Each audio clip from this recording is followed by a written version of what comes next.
Hello အားလုံးပဲမင်္ဂလာပါကျွန်တော်ကတော့တာရောပိုင်ကီရန်ပါဆိုတဲ့အခါကျတော့ကျွန်တော်ဒီနေ့ဘာရီရင်လေးလုပ်ပေးမလဲပေါ့နော်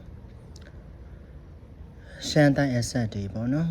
ရှမ်းတိုင်းຫນွယ်ဝင်တွေရဲ့ဆောင်းရှောင်းမှုခံရတဲ့သူတွေရှမ်းတိုင်းနဂါအဆက်တွေသူတို့ရင်အတွက်ရည်ရွယ်ပြီးတော့ကျွန်တော်ရီရင်လေးလုပ်ပေးပါမယ်ဆိုတော့ပုံမှန်ဆိုရင်ကျွန်တော် EV တင်ပေါ့ death တင် black magic oracle death တွေကိုသုံးရတာဒါသဘောကျတဲ့သူပေါ့နော်ဘာလို့လဲဆိုတော့အမောင်သူတွေကနေပြီးတော့တခုကိုရှာဖွေတာအမောင်သူတွေကနေဝင်ပြီးတော့အမောင်သူတွေကိုဝင်ပြီးတော့ကျွန်တော်တို့အဖြစ်တစ်ခုအကြောင်းအရာတစ်ခုကိုအရင်းမြစ်တစ်ခုကိုရှာဖွေရတာကိုကျွန်တော်ဒါသဘောကျတယ်အဲ့ဒီအတွက်ကျွန်တော်ရဲ့ရှိမှရှိရတာရောဓာတ်တွေဆို90%ကအဲ့ဒီ black magic တွေ death တင်တွေ horror scary တွေ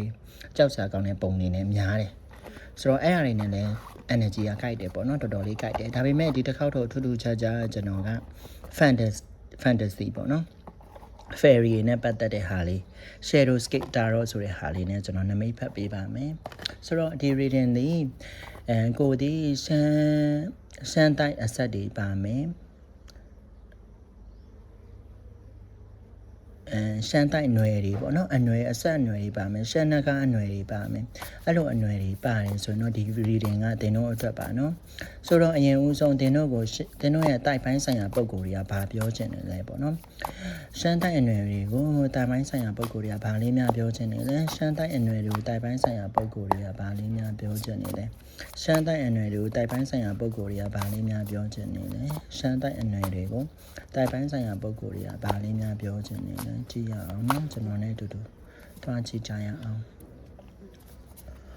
Aesop ပန်ဒီကပါလာခဲ့ပြီကျွန်တော်ပြီးတော့မှ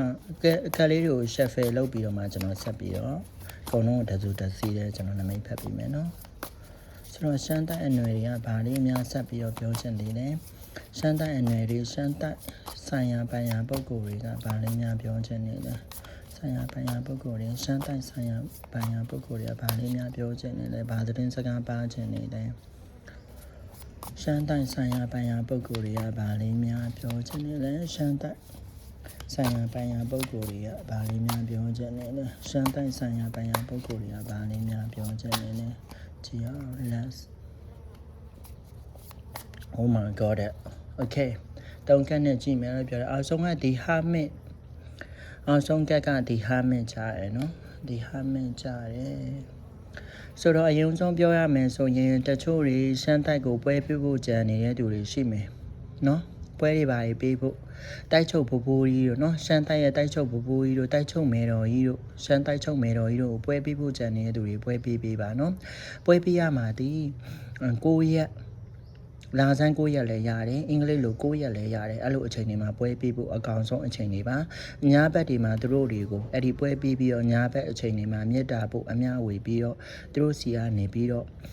မေတ္တာတဲ့ခံယူတာဆုတွေပါရေးတောင်းတာတွေပါရေးလုပ်လို့ရပါတယ်နော်ဆိုတော့အရင်ဦးဆုံးရှမ်းတိုင်းအနွယ်တွေကိုဘာပြောတယ်လဲဆိုတော့တင်းတို့မျောလင်းနေတဲ့အရာတစ်ခုပေါ့နော်တင်းတို့ဘွားတွေကိုရောက်လာဖို့ရှိတယ်တင်းတို့ကိုပေးမှာတင်းတို့ရဲ့တိုက်ကပေးမှာပေါ့နော်တိုက်ကပေးမဲ့မွေးရေးကြီးလည်းဖြစ်နိုင်တယ်လက်ဆောင်တစ်ခုနော်အဲ့လိုလက်ဆောင်တစ်ခုရှင်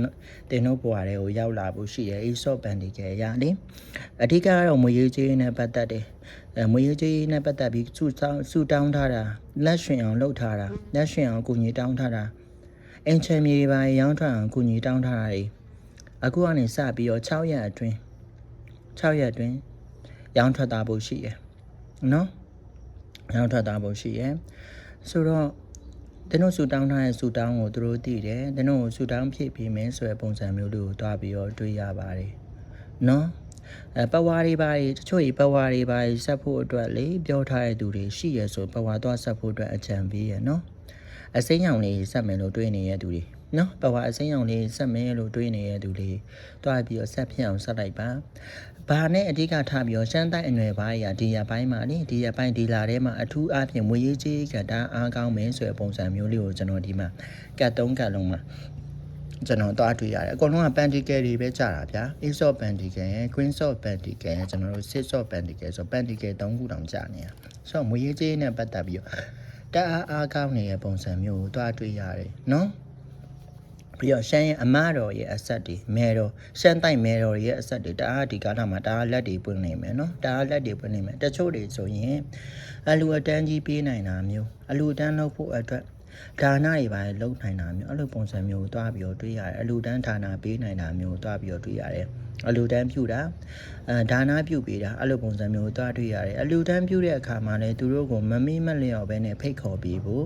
့သူတို့ကိုမမေ့မလျော့ပဲနဲ့အမျှဝေပေးဖို့လိုအပ်ပါတယ်နော်လိုအပ်ပါတယ်တင်တို့မမေ့မလျော့အမျှဝေပေးပါမမေ့မလျော့ကုသိုလ်ပြုပေးပါနော်အလူတန်းနေပါလေလုပ်ဖို့အတွက်တင်တို့တွန်းအားပေးနေရဆိုတော့တစ်ဖက်မှာလည်းဘာသာရေးလုပ်ဖို့အတွက်လည်းတွန်းအားပေးတယ်ဆိုရင် energy လေးကိုတွားတွေ့ရတယ်တချို့ရှမ်းတိုင်းຫນွယ်ဘာတွေရှမ်းတိုင်းအဆက်အနွယ်တွေလူပြည်ကိုရောက်လာတဲ့ရှမ်းတိုင်းအဆက်အနွယ်တွေကဘာသာရေးလုပ်ဖို့ကိုမိလျော့နေတာတို့ဒီမဟုတ်ဘာသာရေးကိုနည်းနည်းလေးလျော့ရဲသွားတာရင်ကလှုပ်ပြီးတော့မှဒီရဲ့ဘက်မှမလှုပ်ဖြစ်တာအဲ့လိုပုံစံမျိုးလေးတွေအဲ့လိုမျိုးလေးဖြစ်နေရဆိုတော့လှုပ်လိုက်ပါနော်အဲ့လိုဘာသာရေးလုံးမှတာလည်းတင်တို့ကိုအကူအညီပေးမယ်တင်တို့ရဲ့တိုက်ပိုင်းဆိုင်ရာပုံကိုယ်တွေကအကူအညီပေးလို့ရမယ်ဆိုတဲ့ပုံစံမျိုးတွေတွေ့ရတယ်နော်ဘာသာရေးလုပ်ပြီးရင်တင်တို့အနေနဲ့အမျှဝေပေးဖို့လည်းလိုအပ်တယ်နော်တို့တို့ကအမျှဝေပေးဖို့လိုအပ်ပါတယ်ဆိုတော့ဒီမှာကတော့ဒီဗီဒီယိုကြည့်နေတဲ့သူတွေတော်တော်များများပေါ့နော်တော်တော်များများဒီရှမ်းတိုက်ကိုမှမဲတော်အဆက်တွေများပါတယ်ရှမ်းတိုက်မဲတော်အဆက်တွေများပါတယ်အမတော်စောမွန်လာတို့တခြားရှမ်းတိုက်မဲတော်ကျွန်တော်မသိရဲ့မဲတော်တွေရှိမှာပေါ့နော်ရှမ်းတိုက်ချုပ်မဲတော်တွေအဲ့ဒီမဲတော်တွေရဲ့အဆက်တွေများပါလိမ့်မယ်နော်ကျွန်တော်က calling ဖြစ်လို့ဒီဗီဒီယိုလုပ်ပေးတာပါကျွန်တော်ချမ်းတိုင်းနဲ့ပတ်သက်ပြီးတော့မဲတော်တွေဘယ်လိုတိုက်ချုပ်မဲတော်တွေကဘယ်လိုရှိတယ်ဆိုတော့ကျွန်တော်အသေးစိတ်တော့ကျွန်တော်မသိပါဘူးမတည်ဘူးဆိုတာဘာလို့လဲဆိုတော့ကျွန်တော်ဒီ reading ကိုကျွန်တော်လုပ်ပြရမယ်ဆိုပြီးတော့အိမ်မက်ရတာဆိုတော့ကျွန်တော်အဲ့ဒါကြောင့်လုပ်ပြရပါเนาะတိုက်ချုပ်မဲတော်တွေရှမ်းတိုက်မှာမဲတော်တွေဘယ်နှပါရှိလဲဆိုတော့ကျွန်တော်မတည်ဘူးအဲ့လိုရှမ်းတိုက်မဲတော်တွေအမတော်တွေမဲတော်တွေမဟုတ်အမတော်တွေပေါ့เนาะအမတော်တွေအဆက်တွေများတယ်အမတော်တွေကိုဆူတောင်းထားတာတွေများတယ်ဆိုတော့အမတော်တွေကလည်းတောင်းထားတဲ့စုတွေပေါ့အဓိကတော့မွေရေးကြီးလက်လာပါနဲ့ပတ်သက်ပြီးတော့တောင်းထားတဲ့စုတွေကိုဖြည့်ပြီးတော့မင်းဆိုတဲ့ပုံစံမျိုးလေးကိုတွားပြီးတော့တွေးရပါတယ်နော်မမီးမလျော့အများဝေပြီးဖို့မမီးမလျော့ကုသိုလ်တွေလုပ်ပြီးဖို့အကြံပေးပါတယ်အိမ်ချမ်းမြေရောင်းထွက်ဖို့အတွက်အမတော်တွေစီမှာဆူတောင်းထားတဲ့အနွယ်ဘွားတွေအချမ်းမြေရောင်းထွက်ပါလိမ့်မယ်ရောင်းထွက်တဲ့အချိန်မှာအလူတန်းလေးလုပ်ပြီးဖို့အတွက်ကိုမေတ္တာရက်ခံပါတယ်အကူညီတောင်းပါတယ်နော်တင်တို့လိုချင်တဲ့အရာကိုပေးမယ်တင်တို့ကကုသိုလ်ရေးလုပ်ပြီးဖို့အတွက်တော့မမေ့ပါနဲ့ဒါနာမျိုးစိဒီမှာတွေ့လားအပင်လေးကိုလေဒါဒ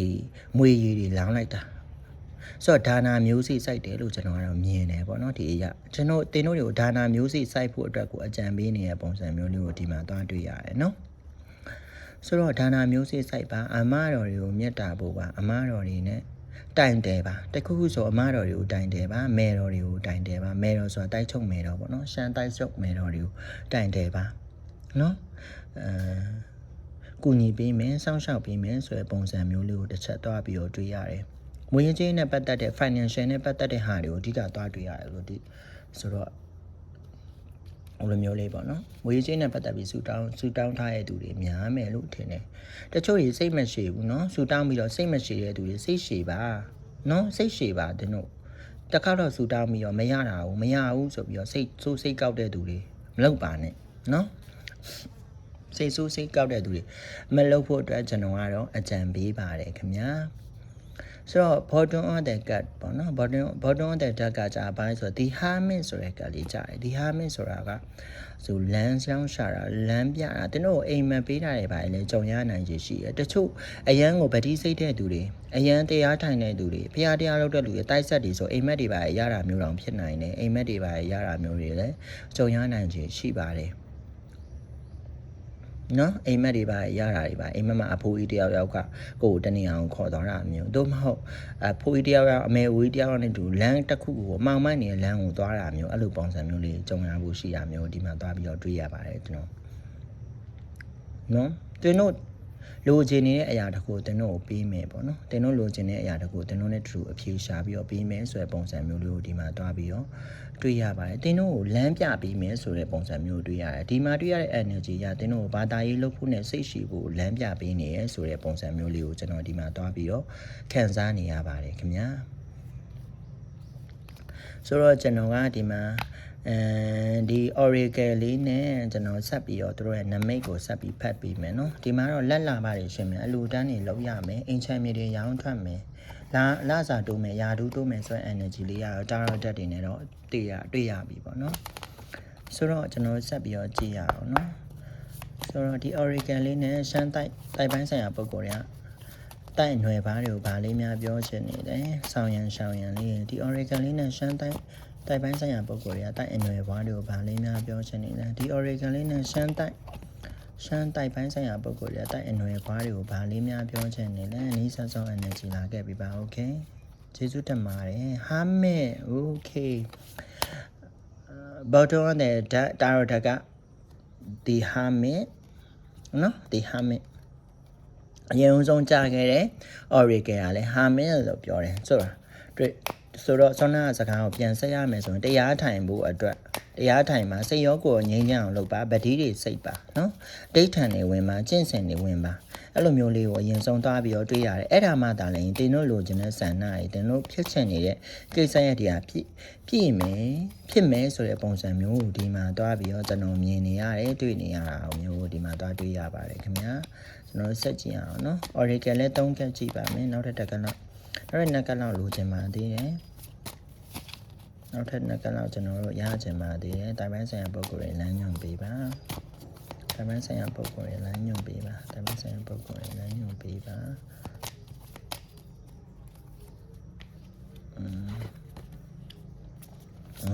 okay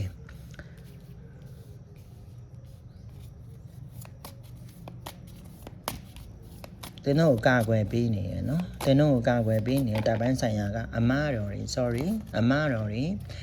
ဒီမေတော်တွေကကာကွယ်ပေးနေတိုက်ချုပ်မေတော်တွေပါတွေကကာကွယ်ပေးနေရနော်တော်တော် energy ရှိကြီးရယ်စွမ်းအားကြီးရဲ့မေတော်တွေကကာကွယ်ပေးနေတဲ့ပုံစံမျိုးတွေ့ရတယ်တင်တို့တွေကိုလေဘာမဖြစ်အောင်လဲဆိုတော့ဘာမဖြစ်အောင်လဲဆိုတော့အန်ဒီရမကြားရအောင်လို့ကာကွယ်ပေးနေရနော်တင်းတို့အန်ဒီရမကြားရအောင်အန်ဒီရဆိုအသက်အန္တရာယ်ဖြစ်နေတယ်တချို့တွေအောက်လန်းနေပါတယ်လေ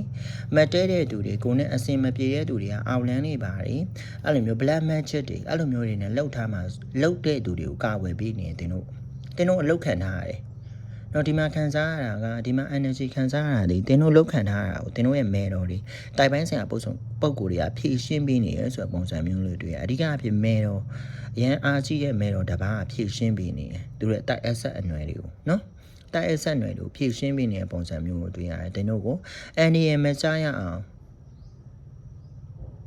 ဒုက္ခမရအောင်မနာရတဲ့သူတွေလှုပ်လို့မရအောင်တင်းတို့လှုပ်ပေးနေတဲ့ပုံစံမျိုးကိုတွေ့နေရတယ်ဒီမှာနော်မဲတော်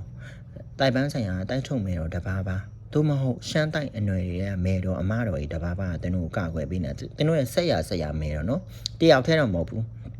တယောက်နဲ့လာတဲ့တိုက်ချင်းမတူဘူးဆိုရှင်တို့တင်းတို့နဲ့ဆက်ရမယ်တော့တပါးပါတင်းတို့ကိုအောင်လန်းနဲ့လှုပ်ထားတာမတမာရဲ့နီးနဲ့လှုပ်ထားတာအဲ့လိုမျိုးတွေဟာတွေကာကွယ်ပေးနေရနော်ကန်စိုးကန်နှိမ့်နေမဖြစ်အောင်လည်းကာကွယ်ပေးနေရတင်းတို့ကိုအဲ့အကြောင်းဘာသာရေးပို့လို့ဖို့အတွက်တင်းတို့ကိုတတိပေးနေရလို့ကျွန်တော်ခံစားနေရတယ်နော်ဆိုတော့တချို့တွေလုံးဝကိုပြောင်းလဲသွားဖို့ရှိရယ်ကိုယ့်ရဲ့ပုံစံပြောင်းလဲသွားမှာနော်ပုံစံပြောင်းလဲသွားမယ်အတွေးအမြင်တွေပြောင်းလဲသွားမယ်တချို့တွေအကြားရတာမျိုးအမြင်တွေရတာမျိုးအဲ့လိုပုံစံမျိုးလေးတွေလည်းဖြစ်ဖို့ရှိရယ်ဒီတဲကလေဒီဗီဒီယိုကြည့်နေတဲ့တချို့တွေအိမ်မက်တွေမှတ်တာမျိုးအတိတ်အစိမ်းတွေပေးတာမျိုးအတိတ်နမိတ်တွေရတာမျိုးအဲ့လိုပုံစံမျိုးလေးဖြစ်ဖို့ရှိတယ်နော်အဲ့လိုလေးတွေတင်တို့ကိုပေးလာဖို့ရှိရယ်ဆိုရယ်ပုံစံမျိုးလေးကိုဒီမှာတွားပြီးတော့တွေးရတယ်နော်ဆိုမွေတွေတွေ့တာဒီမှာမွေတွေတွေ့တာစောင်းရှောင်းနေရနော်လိုက်ပါစောင်းရှောင်းနေရတင်တို့ဘဝပထန်းဆက်တွေကတင်တို့ရဲ့ရှမ်းတိုက်ຫນွယ်ဘွားတွေရှမ်းတိုက်နဂါးຫນွယ်တွေလိုက်စောင်းရှောင်းနေရနော်အဲ့လိုပုံစံမျိုးတွားပြီးတော့တွေ့ရတယ်တင်တို့လည်း connect လုပ်ဖို့အတွက်စူးစမ်းနေတဲ့ပုံစံမျိုးကိုတွေ့ရတယ်ချိတ်ဆက်ဖို့အတွက်ပေါ့နော်တင်းတို့ချိတ်ဆက်ဖို့အတွက်သူတို့အသေးအတန်စူးစမ်းနေတယ်လုံပန်းနေတဲ့ပုံစံမျိုးတွေ့ရတယ်တင်းတို့အနေနဲ့ဘာလောက်ကမလဲဗတိစိတ်ကမယ်တရားထိုင်ရမယ်နော် စိတ်ကိုငြိမ်အောင်ထားရမယ်ဒေါသမထွက်ပါနဲ့စိတ်တို့မလွယ်ပါနဲ့စိတ်ရှည်ပါနော်စောနာကတာရော့ဓာတ်တွေထဲမှာလည်းပါတယ်စိတ်ရှည်ဖို့အတွက်အကြံပေးနေတာနော်စိတ်ရှည်ဖို့ပါစိတ်ရှည်မယ်တရားထိုင်မယ်တင်းတို့အိမ်မက်ပေးလိုက်မယ်နော်အိမ်မက်ထဲမှာတင်းတို့တီးချင်တာတီးဖို့လိုအပ်နေတာအဲ့ဒီအကြောင်းအရာလေးတွေအိမ်မက်ပေးလိုက်မယ်နော်တချို့ရောနှလုံးကနန်းတလုံးကနန်းပေးတာလည်းဖြစ်နိုင်တယ်တချို့ကံကြီးရဲ့သူတွေကြအကြပေးတာအမြင်ပေးတာအဲ့လိုပုံစံမျိုးလေးဖြစ်ဖို့များတယ်ဟုတ်ပြီနော်ဆိုတော့ဒါလေးကတင်းတို့ရဲ့ရှမ်းတိုက်ကဆိုင်ရပိုင်ရပုံကိုယ်တွေကရှင်တင်းတို့ကိုပေးချင်နေတဲ့သတင်းစကားလေးပါနော်အကုန်လုံးလည်းသဘောကျလိုက်မယ်အကုန်လုံးလည်းနှစ်သက်လိုက်မယ်လို့မျှော်လင့်ပါတယ်ကျွန်တော်ကတော့တာရောပိုင်ဂီရန်ပါကျွန်တော်တို့နောက်ဗီဒီယိုတွေမှာပြန်ဆောင်ကြပါအောင်မယ်ခင်ဗျာအားလုံးကိုကျေးဇူးတင်ပါတယ်တတ်တာပါခင်ဗျာ